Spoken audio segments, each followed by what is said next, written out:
Okay, I think it's 1 o'clock. Welcome to our next HDF clinic. I believe there weren't any questions in our Google document, there aren't. But I'm going to pause and just ask for those who joined if there are any questions. No? Okay, not for now, then we'll come back to that. I still have to work on that. So let's look at last week's highlights, announcements. I actually forgot to add it.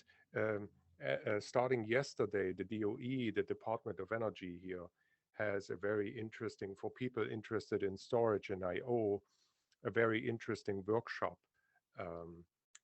at this point. It started yesterday, it continues today, and there will be one more session on Thursday. And it's they were soliciting position papers, but you can also join as someone sort of who has not submitted a position paper or who is just interested. You can join as a so-called observer. I think you have to register. You cannot participate in the breakout sessions, but in the morning they have sort of a keynote, and then they have a panel. And this is all very interesting. And I think you will have access to the write-outs from the breakout sessions and so forth. So it's too late for me to add this right now, but you can either post a question on the forum or send me an email if you would like to get the link. It's a very interesting workshop. In fact, I was there before this meeting, and I'll go back to the workshop after this meeting. So if I/O in particular in HPC is of interest to you, then I would encourage you to go there. For example, they talk about databases or database-like interfaces in HPC and HPC storage today. Very interesting. We have technical issues, and I ran into that myself, and my apologies for that. It has to do with we use what's called Auth0 as an authentication provider, both for our website and the forum. And I think there were issues first with registering. So in case you hadn't registered in the past, but then also, and it was still a problem earlier today, that if you had registered already in the past and then tried to log in, for example, to the forum or to make a download, authentication failed. And that's an issue that we are investigating. And apologies that we haven't fixed it yet. And I ran to it myself earlier today in preparation for this. I went through the forum and I wanted to post a few replies here and there, but I couldn't because I couldn't authenticate. So of course only authenticated users can comment on other users' questions and so forth. And so I fell into that trap myself this morning. And again, apologies. Hopefully next week we won't talk about this anymore. It will just be fixed maybe later today or tomorrow. One more reminder, the virtual object layer tutorial again was postponed. The new date is in February, and yeah, you can still register for it. And yeah, it's going to be a great event because WAL is something relatively new to HDF5. And if you want to learn how to write WAL plugins, what WAL plugins exist, what the relevant sort of API function points are, then this might be a good opportunity to brush up on that. I'm going to pause and ask, are there any questions so far? Okay. Okay. Then I'll just continue. So there were a few questions on the forum, and I wanted to reply to this user, and I couldn't. He was asking, does the MPI driver lock the file? And the answer is yes, it does, at least by default, where if you compile the HDF5 library with the default configurations and so forth. But to be honest, I didn't, and I wanted to ask a few clarifying questions. I didn't understand the user's description. So I quoted it here. He said he implemented something where he has a stride that tells the generation script how much work is being sent to. He has this sort of what he calls master-slave model, where he has basically 4 data sets, presumably in the same HDF5 file, and each of these data sets has about 400,000 entries, and each of the writing ranks will write to all 4 data sets, and that's all good. Now, then he talks about the stride that have low high values, and I understand that from his previous description that stride value somehow controls how much work that individual writer is doing. And he notices that the generation, he doesn't elaborate what he means by generation, presumably the data set generation or something like that. So that's not really clear, that it takes longer with a larger stride value. And again, I don't really understand what exactly is meant here. I mean, of course, 10 and 1024, that's not a huge difference in this space unless his data set elements are gigantic. Then I would argue, well, if you are writing 100 times as much, then unless you are not utilizing your bandwidth, that probably takes longer than just writing 10. Writing 1,000 versus writing a 10 might potentially take longer. But I think that's not what he means. And then he sort of speculates about how parallelism exactly is implemented. Well, it uses MPI-IO, so this is not an original HDF5 implementation. However, since he doesn't give us a minimum sort of workable example, it's not really clear, is he using the MPI-IO driver, or is each of these writing ranks here using the SEC2 driver, in which case that's not going to work very well, and at least to the same file. And then, yeah, he is concerned about locking here, and then that blocks my whole program. Again, I don't understand that how a file lock would block the program. That depends on how in your code you detect the locking of a file, which I doubt he does. And then, yeah, some of the write calls like H5D write, they are blocking. So they will block until, but that blocking has nothing to do. It's just a blocking underlying MPI call. It has nothing to do with file locking or something like that. So, and then since you asked, sure, these file locks in general can be disabled programmatically or through an environment variable, and we've spoken about that in the past. But I think the description doesn't really give me much to think about what is going on here. And yeah, so I thought I mention it here in a good and a bad way. In a good way, well, we are trying to help everybody, but you as someone asking a question, you also have to provide sufficient information so that somebody actually can help you. And yeah, so the moment I get access to the forum, so I'll post something. But yeah, I can't really understand exactly what the question is or what the problem is. I'm going to pause. Any questions? No questions here, Gerd. Okay, thanks. And there was another interesting, that was sort of a thread that had been running for a while.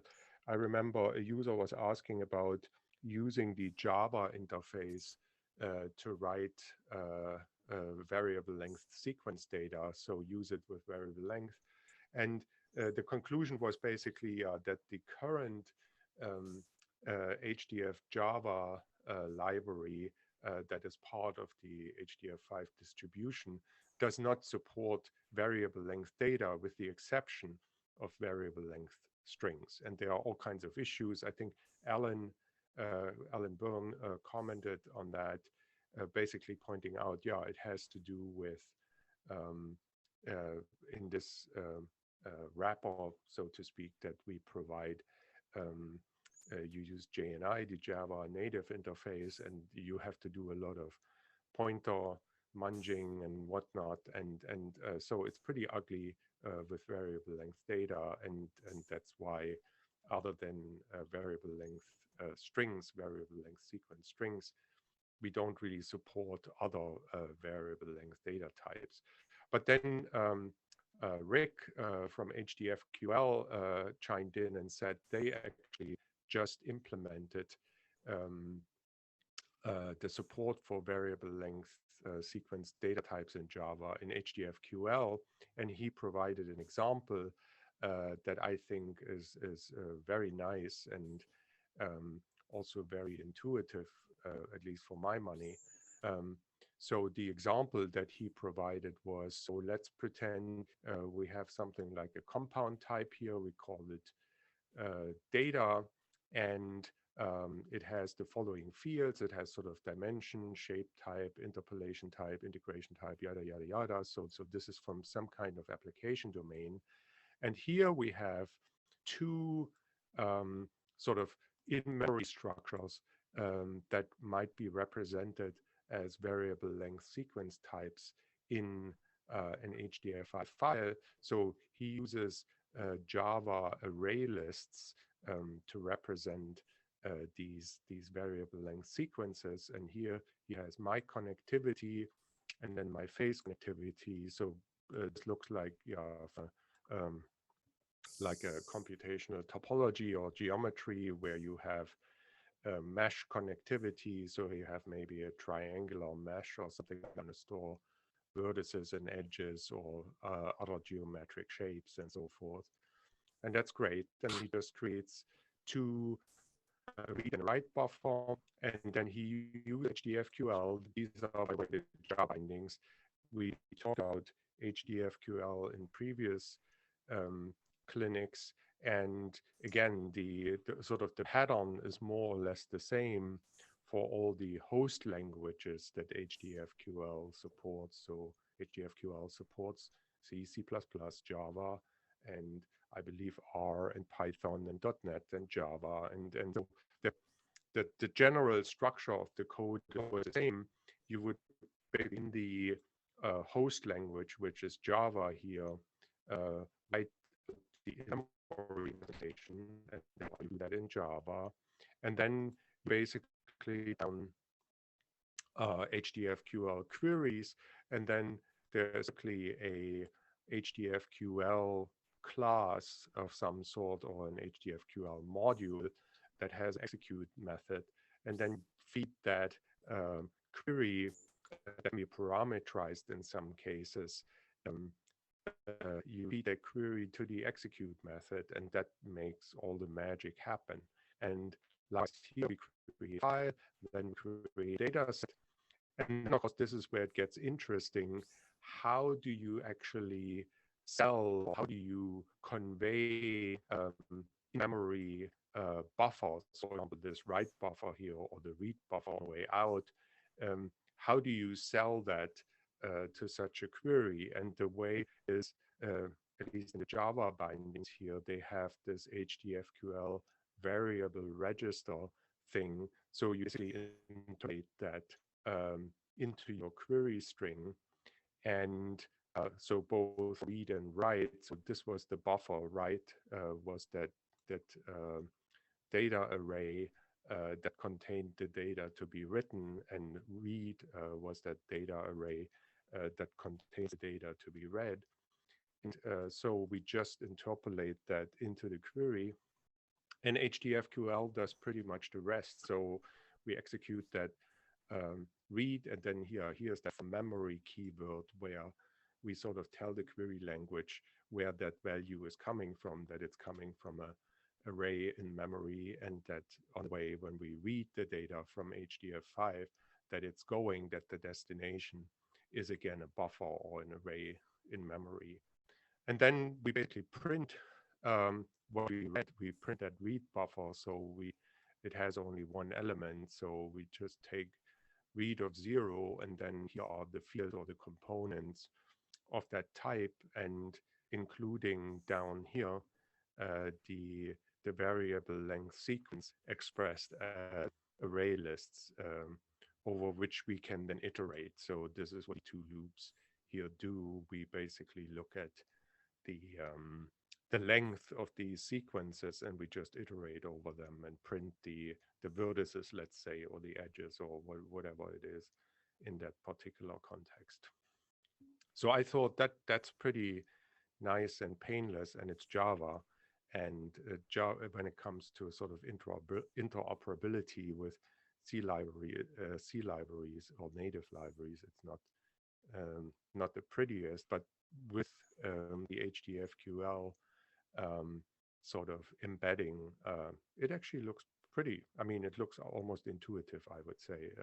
That's, I think, what people who work in this space with relational databases that have record types and so forth, and dataset readers and dataset writers and whatnot, there are different abstractions. It looks pretty close to what they are used to. So I think those users will find this interface very intuitive.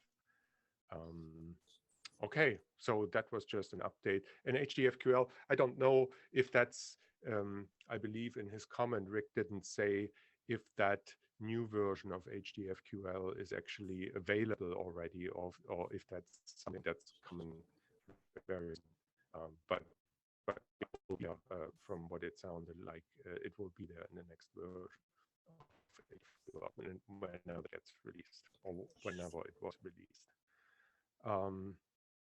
Okay, and those were the two things that stood out for me on the forum. My hunch is that maybe there was less traffic maybe than usual on the forum because of this 0 issue.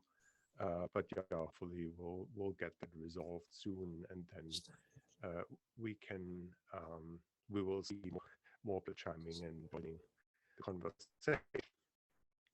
Okay, I'm gonna stop here and ask if there are any questions. Gerd, was that for just the Java language, or is it also implemented for C structs? I think it will be across the board. So the HDFQL language is really sort of host language neutral. And I would imagine in C and C++, I would have to check the HDFQL documentation. I think that's already in C, C++ with HDFQL. Really, the emphasis here is on Java, because Java, with the fact not having unsigned integer types, for example, with the fact of that you deal with those which you don't have in any capacity in sort of at the Java language level. I think the emphasis was really now that's also supported in Java, but I think it was supported at least for HDFQL with Python, with C, C++, and so forth. So it's really Java specific. Okay. The support is there already for all the other languages that HDFQL supports, but this is Java. Okay. Okay. Then maybe I had a bit of fun, tips, tricks, and insights. And I called it HDF5 is the better text format. And I'll explain what I mean by that. And this is actually an idea that a colleague of mine, Jolie, had. And so I just thought over the weekend, I found it so interesting, I just did it. So there is some source code that comes with it, and I put it in a GitHub repository, which I'll show you in a moment. But the idea is basically the following. Let's say you have a very large text file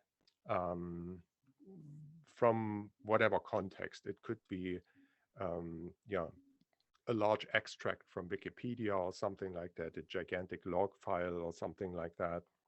And it's really just text. And well, what can we do with that? What we can do is that text file at the end of the day in a file system on disk, on an SSD or on hard drive, doesn't really matter. that is just a sequence of bytes. Okay. Now, these text files tend to be rather redundant, or there is plenty of room for compression. So what we could do is we could just take that byte sequence and then store it in HDF5 as a one-dimensional data set, just as a linear stream of bytes. And then at the same time, we can do several enhancements to that. So number one is we could apply compression. So we would represent this as a chunked data set, and then we can choose the chunk size. So in this case, for example, I chose 1 megabyte chunks. And so what I'm doing here is I wrote a little program, I call it H5zip, that takes a text file, takes the bytes of that text file, converts this linear stream of bytes into a one-dimensional chunked data set, and the chunks are 1 megabyte in this case, applies gzip compression to them, and then just stores it as one data set. And for argument's sake, I called it bytes in that HDF5 file, and that's just an HDF5 file then.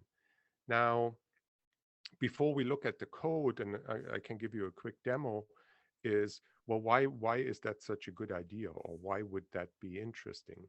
Well, first, my test for this to convince everybody that I'm not sort of doing anything to these bytes, that I'm not losing any content here, is what I did is, okay, so there is this H5zip program that basically takes the text file, converts it into a compressed one-dimensional data set.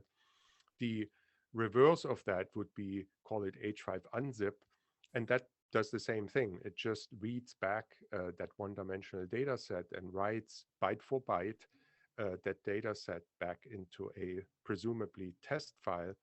And then the sort of the validation test or the verification would be to say, hey, if I take the original text file, create that HDF5 file, and then H5unzip that HDF5 file, that should return me the original text file, which means that if I use the Unix diff tool, for example, if I do a diff between the before and after, diff should just return 0 and say, yeah, they are identical.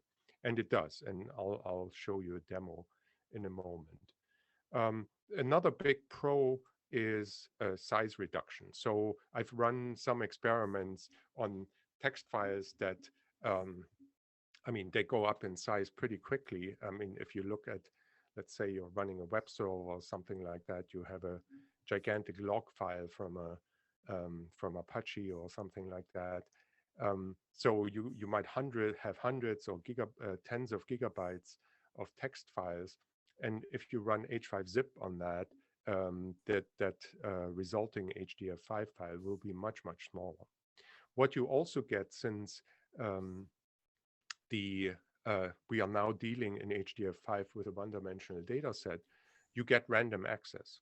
So since a one-dimensional data set, abstractly speaking, is like a one-dimensional array, if you want to read a certain range of bytes from that, that's easy to do with the HyperSlab selection or more complex selection. So you definitely gain something in terms of access patterns that you cannot do with the original text file. It would be much harder. What you can also do, and something I haven't done, but which would be logically the next step, is you can add actually portable metadata to this one-dimensional byte data set. What I'm thinking about here, well, in the simplest case, your original text file will probably, unless it's an ASCII file, it will probably be stored in some kind of Unicode encoding, which could be UTF-8 or UTF-16 or UTF-32. In this case, I'm concerned really about the bytes, and I'm not making or not taking any positions here, whether you should use this encoding or that encoding. I'm just going with the bytes. And if the bytes happen to be UTF-8, well, that's what it is. And if the bytes happen to be UTF-16, I'm not touching them. I'm not changing anything. But if you would like to convey to the consumers of these files, that is to be interpreted as UTF-8. The byte stream is to be interpreted as UTF-8 encoded data or as UTF-16 encoded data and whatnot. You can just add an attribute to that data set, for example, where you can store, or even the MIME type, if it, let's assume it represents XML, you could store the encoding, you could store the MIME type, and then other rich annotations. So for example, if we assume that file represents a text file, then there is typically the notion, for example, of a line. If there is a line, then there is also a line ending, and that could be a new line character or new line carriage return, depending again on which environment this was created. But then you can really, in a way, with dataset region references, you can mark, you can highlight the same way that you, let's say you have a printed sheet of paper and you can sort of highlight certain phrases or certain ranges of words or individual words. You can do the same thing with dataset region references in that file, and then store those annotations with the file. So you can really create a very rich sort of container that contains a lot of information. And I could think of this as being very useful in machine learning applications and so forth. And of course, you might say, well, what are the cons? What are the downsides here?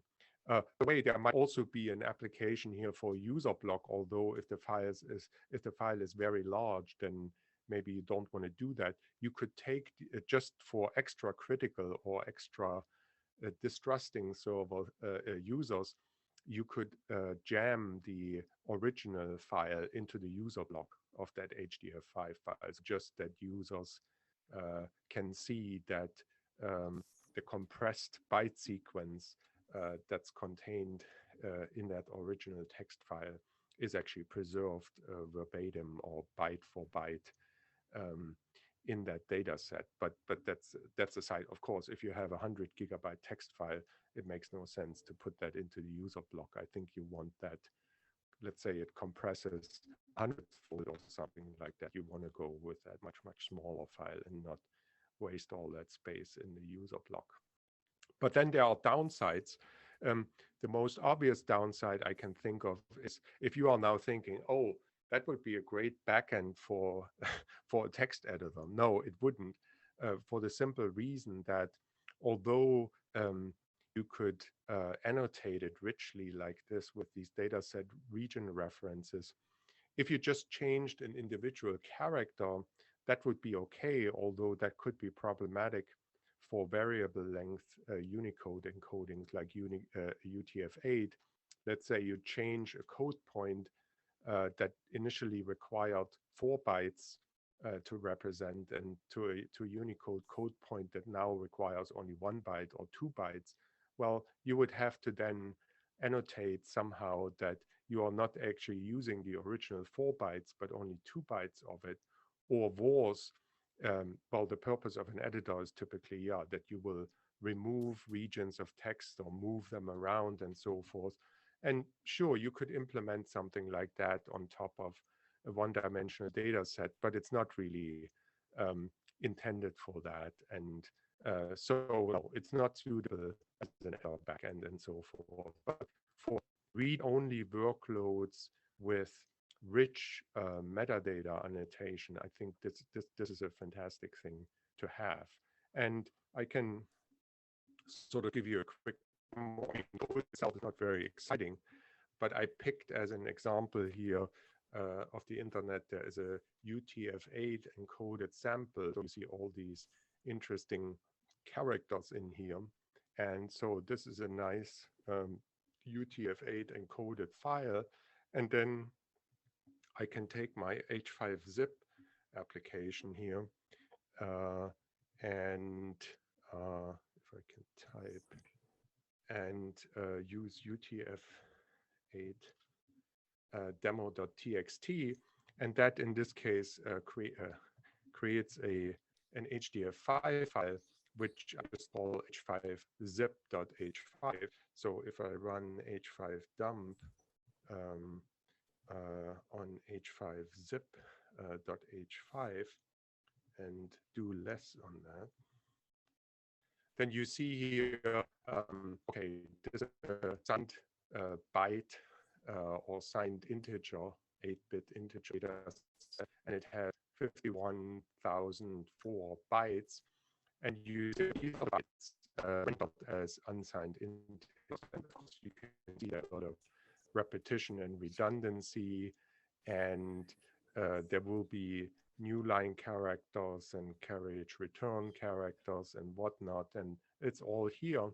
And then, but now if I do this in reverse, so I do an h5 unzip on this h5zip.h5 file, which contained my h5, and that will create a file called h5unzip.bytes. And then if I run diff between utf8 and then h5unzip.bytes, then you see the return value is 0, and that means they are byte identical. So, and actually, I can actually, if I do less on h5unzip.bytes, yeah, it's the exact same thing.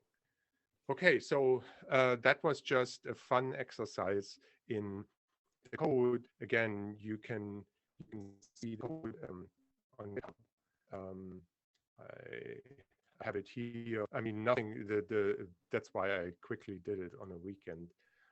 There's nothing really exciting happening here. Basically, for the zip function, there's the main read loop where you just read. You specify the buffer size, which in this case took 1 megabyte, so 1024 by 1024, and so we are reading blocks of bytes in 1 megabyte increments from the text file. So if the file is less than 1 megabyte, we just read it in one go.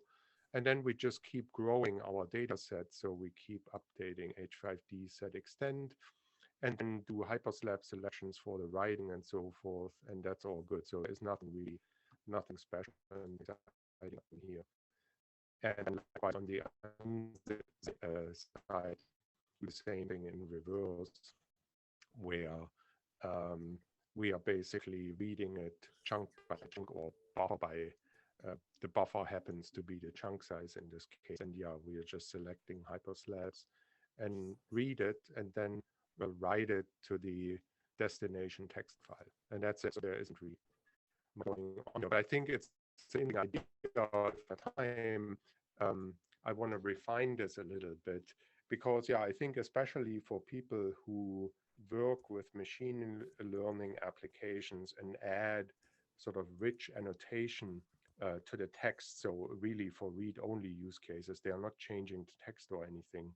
I think that might be a convenient way of dealing with extremely large text files and then also pretty complex annotations. And that's why, yeah, I found that very interesting. Anyway, but we are out of time. I'm sorry. Yeah, that's it for today. Yes. Gerd, before you go, you mentioned read-only. Is it possible a variation of this technique could be used to construct piece tables for an editor, which is just, it uses immutable text? And I'm wondering if anybody had ever looked at using something similar to this, which would involve HDF5, but use that to construct the piece tables, which is often used for text editors. It probably is possible. So what you are saying is that, yeah, you would basically mark the range that gets changed and then append the actual change text to the data set. And then if you wanted to reconstruct you can actually pick in the history a point, and then you would restore the file by replaying these pieces in order. Yes, with the piece table approach, your undos work out very nicely, but it all involves essentially constructing trails of immutable text to record the edits. And so I'm wondering, but I don't think anyone has ever tried to implement it using HDF5. And I'm wondering if a lot of stuff comes for free if you use something of this nature. Yeah. Although I think performance may not be as good, because if the edits or changes are small, then I think the some of the overhead that would come from HDF5, let's say managing the associated data set region references and whatnot, it gets a little out of hand and then bloat. I mean, if you want to store all that metadata, I think there's going to be quite a bit of bloat. So I think Okay. for editing, so for mutable scenarios, I think the good old text files and yeah, the techniques that editors implement to make editing fast, that you have the concept of a line and so forth, I think makes good sense. But if you have read-only large text files where you want to reduce the size, but you also want that random access and that rich annotation where you can annotate or sort of reference regions of text and then access those regions of text efficiently, I think this solution here makes good sense. Okay. Okay. Thanks. Good. Thanks for coming, and yeah, see you next week. Okay. Next week. Bye.